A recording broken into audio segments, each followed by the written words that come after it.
Preparing the way for the King, the story of John the Baptist. Elizabeth and Zechariah had their baby boy, just like God had said, and they named him John, just like God had said. And he grew up. And as he grew up, they made sure John knew all about the promises God had made about him, how he would prepare the way for the King who would bring God back.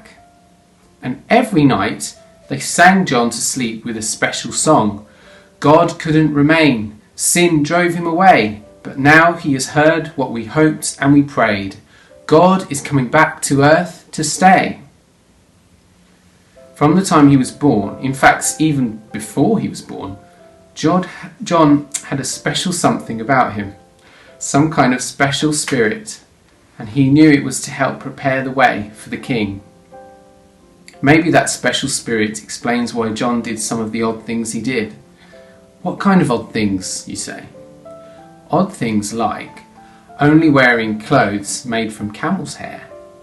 It's nice and all, but sheep's wool is cosier. Odd things like living out in the wilderness with all the wild animals. We all like camping for one night, but it gets old if you do it every night. Odd things like only eating a special snack of grasshoppers covered in honey.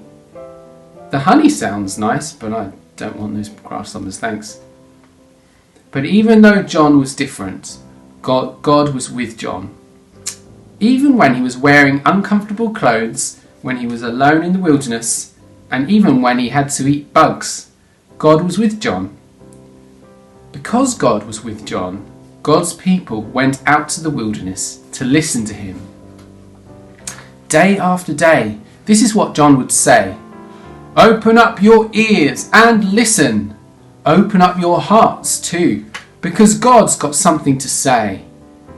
He's sending a king to make the wrong things right and the dark things light. He's sending a king who will bring God back to stay. To help everyone get ready, John baptized people in the Jordan River. It reminded everyone of all the times God had saved his people by bringing them through the water, just like he did with Noah and his family. Then one day, while John was baptizing, John saw him, the man who would change his life forever, the man who would change everyone's life forever. Who do you think John saw? Do you think it was the King? Do you think it was Emmanuel?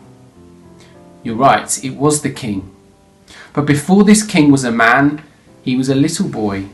And before he was a boy, he was what? That's right, a tiny, poor, helpless baby. While John was waiting for the King to come, he would hum that song his parents sang to him each night. God couldn't remain, sin drove him away, but now he has heard what we hoped and we prayed. God is coming to earth to stay.